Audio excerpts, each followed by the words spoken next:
Well, dogs can be an amazing addition to a family, but can sometimes be tricky with children and with special needs. Emily Scott, certified dog behavior consultant, and Chrissy Kelly, mom, picture taker, and autism advocate, are here to tell us about the positive aspects and a few of the challenges of having a dog joining your family. Welcome, guys. Thank you. Thank you so much for coming. So, Emily, can you tell us a little bit about your business and all of the dog training that you are a part of? Yeah, I'm a certified dog behavior consultant. I've been training dogs professionally for over 30 years. And one of the biggest aspects of my private business is working with families and developing puppy social behavior. And I have a lot of families who have children, of course, and then I have a lot of families who reach out to me specifically because they have children with special needs, or as Chrissy likes to say, superpowers. Yes, I love and that. so we want to, and I love families that reach out to me early when the puppies are very young, so they can help develop those puppies to be wonderful around their children, especially if children have behavioral issues that might need to be worked with. That's amazing. Well, what are all of the services you do at in your facility? Well, I do everything. You name it. I train service dogs. I train dogs for agility. I train dogs in obedience. I train puppies. But the favorite thing that I do is puppy training. I love getting the puppies early and developing them socially and getting them so that they're really well behaved and great in the home, so they have a wonderful life with their family. Yeah, like our little Lucy right there. Yeah, this is little Lucy. This is Chrissy's dog. Yes. Chrissy's puppy. Beautiful. Yes, thank you. What inspired you to get started with this? Oh my gosh, I started early in my career working with service dogs. I train guide dogs for the blind, so I've always been working with people and dogs. And so when I started my own behavior consulting business, it really made sense that I would be working with people that actually had challenges with their dogs or had special needs issues. I mean, that's really what I enjoyed doing. That's amazing. It makes a huge difference. Oh, it is. Like the need is out there. I mean, there's a lot of dog trainers out there, but not a lot of people that have a real skill set in working with dogs and developing them around people with special needs. Exactly. Yeah. And Chrissy, you hired Emily, correct, to help train Lucy here. Yes. And you have 2 sons. Can you tell us all about them? Sure. I have 2 little boys, Grayson and Parker, and they both have autism. So growing up for them, Grayson's 10, Parker's 8, we had family dogs, and unfortunately they both passed away. And so a few months ago we got 2 new dogs, and we learned the hard way what not to do.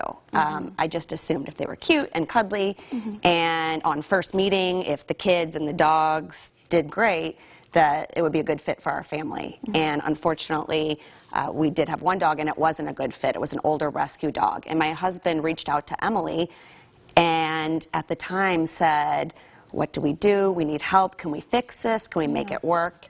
And that situation, it was too late to make it work. But we said, okay, this is a long-term investment. These dogs are going to be with us hopefully 10 to 15 years. Absolutely. And we need to do this right away, because the older dogs get, and humans, the harder it is to change their behavior. Very true. So we hired Emily, and thank goodness we did, because she comes to the home, and so I think that's very different than most trainers, because you can really generalize those skills in your actual everyday environment. She can also see the boys, see what triggers might happen with the dogs or with my children, and how can we all work together to make sure my boys are happy and safe, and the dogs are happy and safe, because we owe it to them too. Absolutely. Well, what are some of the biggest challenges you are faced with this? At first you just have the regular everyday challenges of having a puppy. So exhaustion, Potty training. making sure you buy all the stuff that you need to have. But then also, my boys don't always follow directions or know what's appropriate or cause and effect, so they might not understand if you pick up the dog, that's going to scare the dog. And so it was really important that we knew all those things going in, and Emily has a background with those things, and understanding behavior also helps you, I think, understand human behavior, absolutely. And so understanding my boy's behavior, understanding the dog's behavior, it's important that you have someone who knows that dance as opposed to just dog behavior. Absolutely. And Because so, you can't forget, you got to put the work on both sides. You want it to be a cohesive relationship. Right. And Chrissy was brilliant because she does so much education, self-education in behavior modification and how to get behavior from children. So when I started giving her some of these skills, she's like, I know what that is. We do that with my sons. And so Desensitization? it was so much fun. Just it was like, oh, I do that too. I know exactly what you're talking about. So it was really a lot of fun to kind of watch how that cross works with, you know, that you can do a lot of the stuff is the same, whether you're working with kids or dogs. I modify my husband's behavior as well.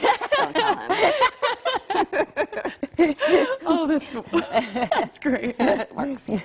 Well, what are some of the things you started working on when you first got the dog? How did you go about picking little Lucy here? Thank goodness Emily, okay, we have another dog, Oliver, at home. Gotcha. And Oliver is just a few months older than Lucy. And thank goodness we hired Emily before we even had Lucy. So ironically, one day when she was there to train Oliver was Lucy's first day. Okay. And so there's so many things that I think that people just think you have a dog and you bring it home and everything's great. But even introducing two dogs or acclimating a new dog to your house, I mean, the dog has gone from being with their litter and with potentially their mother to this crazy new environment. So it was so good right away. We just, you know, Emily's like, oh, she's panting, she's not hot, she's stressed. So just those things to make sure we really acclimated the dogs to the house and the boys to the dogs. Gotcha. Yeah, I think it was also really important in these kind of scenarios where I'm creating a safe space for the dogs. So I want to give the dogs a place where they can get away from the chaos if they need to. And so we developed a nice little pen area where both of the dogs go to, you know, it's comfortable with their bed and their food and their water. And so if we could either help them go if we felt it was too chaotic for them, but over time I believe they actually just start going in there on their own to chill out when they feel like there's too much stress in the home. And they love it. They learn but that's what we're doing right from the beginning, is establishing this is your space, and then educating the families that, okay, this is what you're looking for. These are signs of stress in dogs. And you may think the dog is happy because it's wagging its tail, but it's really not happy. It's actually nervous, and this is when you intervene and either move the dog away or put him away, or the dog is really into it and having a good time, let's see how this rolls, and then work with having the children do positive interaction. But I think it's wonderful. I think so too, and these are great tips, and I'm glad we are not done just yet. We have to wrap up just for a second, but we're coming back and we're going to talk about this more, so don't change the channel. We're going to continue with our conversation with Emily and Chrissy after this break.